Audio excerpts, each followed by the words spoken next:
Hello my friend. अगर हम किसी फूड कंपनी की बात करें तो सबसे पहले दिमाग पे क्या आता है? डोमिनोज, मैकडोनल्ड्स, केएफसी जैसे इंटरनेशनल ब्रांड हमारे दिमाग पे आते हैं। बट हमारे पास एक ऐसा इंडियन ब्रांड है जिसने इंडियन प्रोडक्ट बेच करके दुनिया के सभी ब्रांड को पीछे छोड़ दिया है। जी हाँ, ये ब्रांड है हल्दीराम।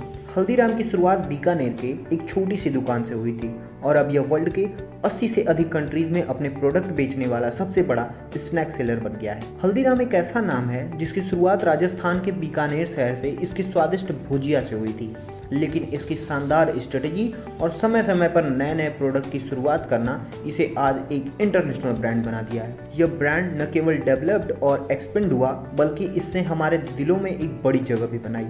हल्दीराम की सफलता की कहानी न केवल इसके लिए एक उपलब्धि है बल्कि कई लोगों के लिए इंस्पिरेशन का एक बड़ा सोर्स भी है। हल्दीराम की सक्सेस का मुख्य श्रेय 3 लोगों को जाता है: गंगा बिशन राम अग्रवाल, शिव किशन राम अग्रवाल और मोहनलाल अग्रवाल। गंगा बिशन राम अग्रवाल, जिसे हल्दीराम के नाम से जाना जाता है, 1941 में हल्दीराम की स्थापना की थी। वो राजस्थान के बीकानेर के एक मारवाड़ी परिवार से थे। इस कंपनी को स्थापित करने का हल्दीराम का सपना 1919 में शुरू हुआ था, जब यह केवल 11 साल के थे। उन्होंने बचपन में ही अपने पिता के साथ भुजिया की दुकान पर काम करना शुरू कर दिया था। हल्दीराम एक ऐसे व्यक्ति थे जो न तो व्यापार से संतुष्ट थे और न ही भुजिया के स्वाद से।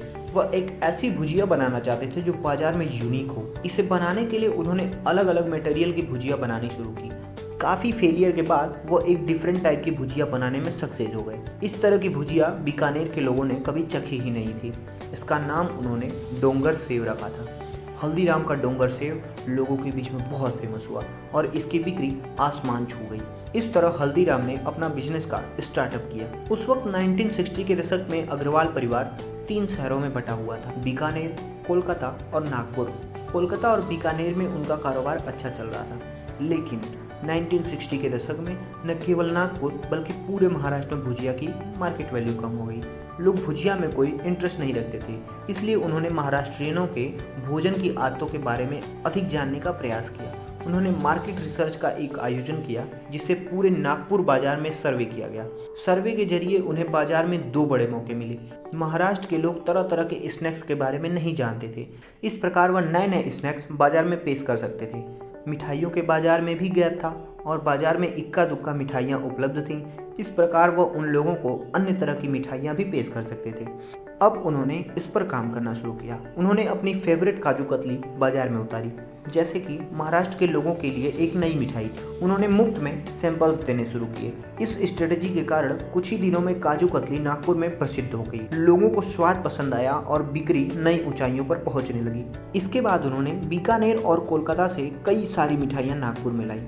इस तरह 3 साल के अंदर उन्होंने अपनी बिक्री को 400% तक बढ़ाया। जल्द ही उन्होंने महसूस किया कि नागपुर के लोगों को इडली, डोसा जैसे साउथ इंडियन स्नैक्स बहुत पसंद आ रहे हैं। इसलिए उन्होंने अधिक ग्राहकों को आकर्षित करने के लिए एक साउथ इंडियन रेस्टोरेंट खोला। फिर उन्होंने मेन्यू में नए नए स्नैक्स, समोसा, कचौड़ी, छोले भटूरे सब इन्वॉल्व करना शुरू किया। बिजनेस अप्रोच की बात करें, जब उन्होंने नागपुर के मार्केट में एंटर किया तो वह एक अजीबोगरीब दुकान थी जो लोगों को अजीबोगरीब प्रोडक्ट बेच रहे थे। इसलिए लोगों ने उन पर बिलीव ही नहीं किया। इसलिए सबसे पहले उन्होंने महाराष्ट्रियनों का बिलीव जीतने के लिए उनके पसंद के प्रोडक्ट बेचकर उनका विश्वास जीता और फिर उन्होंने अजीबोगरीब प्रोडक्ट को पेश किया। इस तरह शिव किशन अग्रवाल ने हल्दीराम के विकास में बहुत बड़ा योगदान किया। इस बिजनेस को और ऊंचाई पर ले जाने वाले शख्स का नाम है मनोहर लाल अग्रवाल। वो हल्दीराम के वर्तमान अध्यक्ष हैं। जब वो 1973 में हल्दीराम में शामिल हुए तो हल्दीराम के भारत में 3 दुकानें थी: कोलकाता, नागपुर और बीकानेर। मनोहर लाल अग्रवाल ने दिल्ली के चांदनी चौक पर एक आउटलेट खोला। उन्होंने व्यापार के विकास के लिए 2 प्रमुख स्ट्रेटेजी अपनाई और ये कहानी गेम चेंजर साबित हो गई।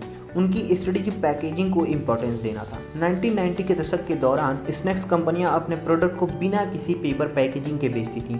हल्दीराम पहली ऐसी इंडियन कंपनी थी जिसने स्नैक्स की पैकेजिंग की बहुत प्रायोरिटी दी। यह मनोहर लाल अग्रवाल ही थे जिन्होंने zip pouch, study pouch packaging और 4 लेबल स्ट्रक्चर, फ्लेक्सिबल पैकेजिंग सहित मॉडर्न समय की पैकेजिंग को इंस्पायर किया।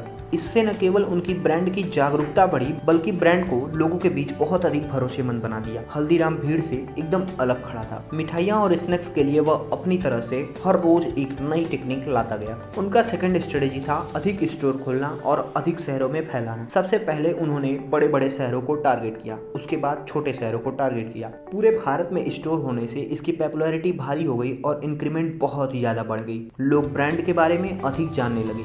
इस स्ट्रेटेजी ने बिक्री में एक बड़ा अंतर लाया और पूरे देश में बिजनेस को फैला दिया। इस प्रकार हल्दीराम बीकानेर की एक छोटी सी दुकान तो वर्ल्ड फेमस स्नैक सेलर बन गई। आज हल्दीराम का इवैल्यूएशन 3 अरब डॉलर के पार हो गया है और इनका टर्नओवर 80 प्लस देशों में फैल गया है। अग्रवाल के इन पीढ़ियों के प्रयास के कारण उनकी एक छोटी सी दुकान आज बड़े बिजनेस में बदल गई है। हमें उम्मीद है कि यह वीडियो आपको अच्छी लगी होगी और अपना बहुमूल्य समय देने के लिए बहुत बहुत धन्यवाद। ऐसे ही बेस्ट वीडियोस पाने के लिए हमारे चैनल को सब्सक्राइब कर लीजिए।